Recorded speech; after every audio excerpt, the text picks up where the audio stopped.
मातेश्वरी अहिल्याबाई के 301वें जन्मदिन के उपलक्ष्य में मना रहे हैं। देवता सुने, दिग्राज सुने, देवता सुने, दिग्राज सुने, गाता हूँ जिस प्रभुताई को, गाता हूँ जिस प्रभुताई को, जिसने बुराई को जीता है, जिसने बुराई को जीता है, उस अमर पे अच्छाई को, उस अमर पे अच्छाई को। हे शंभु आज क्षमा करना, हे शंभु आज क्षमा करना, इस कवि को और कविताई को, इस कवि को और कविताई को पहला प्रणाम प्रेषित करता हूँ, पहला प्रणाम प्रेषित करता हूँ अमर अहिल्याबाई को। मातेश्वरी अहिल्याबाई की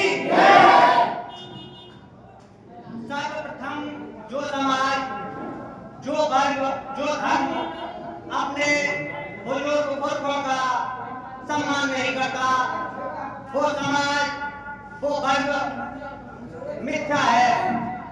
हम जिस वर्ग में जन्म लिया, हमने ऐसे क्षत्रिय कुल में जन्म लिया। जहाँ इंग्लैंड में बच्चा रोता है तो माँ कहती है बेटा जब बोला होकर आ जाएगा, बोलकर आ जाएगा।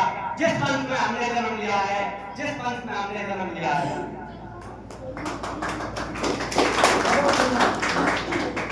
देखो हर चीज माता जी के पीछे इतनी कवियों ने माता जी की कार्यकारिणी से सीख लेकर बनाई है। जैसे हमारी माता के आगे देखते हैं 19 श्लोक, 19 श्लोक का अर्थ बताना हमारे सभी समाज को है भैया। 19 श्लोक का अर्थ, 19 श्लोक मातेश्वरी से पहले 4 आदमियों थे भारत में कहा संसार में केवल 4 आदमियों के आगे 19 श्लोक शब्द रहता था, जिसमें 19 श्लोक का नलो राजा, 19 श्लोक को युधिष्ठिर है, 19 श्लोक का जावे ही, 19 श्लोक है जनार्दन है। इसका मतलब है राजा नल। 19 श्लोक का अर्थ मतलब जो मातेश्वरी का 5वां नंबर है, उससे पहले 4 हमारे यहाँ इतिहास में जो वर्णित है वो इस प्रकार है। राजा नल, धर्मराज युधिष्ठिर, वैदेही मानी माता सीता और भगवान विष्णु को जनार्दन। इसका मतलब है 19 श्लोकों का जो सर्वगुण संपन्न, जिसे पूरा ज्ञान हो और जिसे पूरी भक्ति प्रदान हो, ऐसे आदमी को पुण्य श्लोक कहा जाता है। तो ऐसे कार्यों के लिए सदैव प्रशंसनीय एवं वंदनीय, इनके स्मरण मात्र से जीवन में पवित्रता आती है। पुण्य श्लोक शब्द का मतलब है कि इसको लेने से ही इसके जीवन में पवित्रता आती है।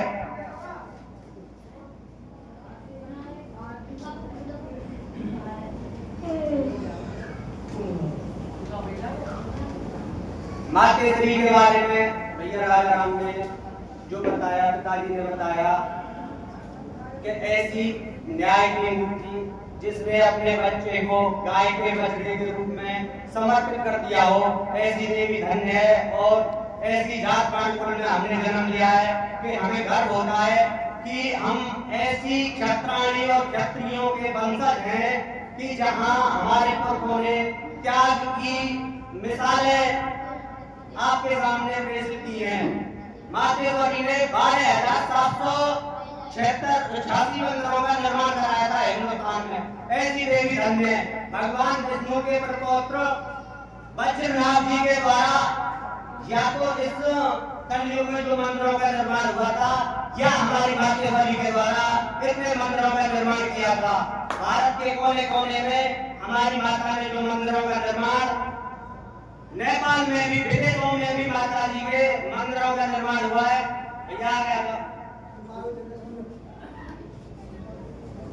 माता जी काशी गई हुई थी हमारी, तो काशी में माता जी ने पूछा कि यहाँ भोले बाबा कहाँ है, शिवलिंग कहाँ है।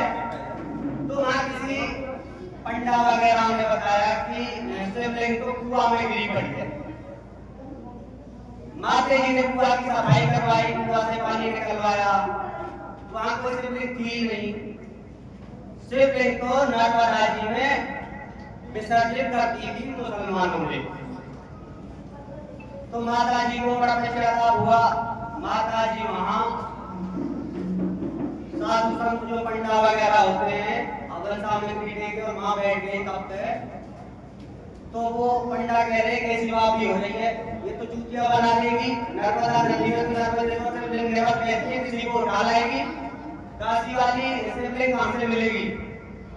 तो माता जी ने अपने तप से अपनी इस प्रकार हाथों को रखकर तप किया और माता जी के स्वयं हथेली पर महादेव शिवलिंग प्रकट हुई।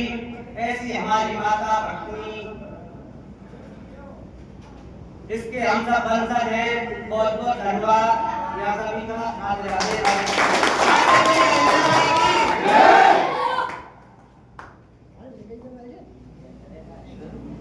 देखो हमारी कुलदेवी माँ अहिल्या के बारे में जितनों ने भी जो बातें बताई हैं वो सर्वदा सत्य हैं।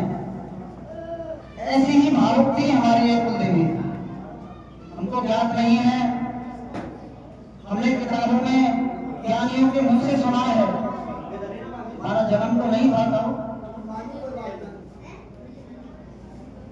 अब मैं अपील करूंगा कोई भी महानुभाव जिन्हें माता के बारे में या अपनी समाज के बारे में प्रेरणादायक अपने विचार प्रस्तुत करने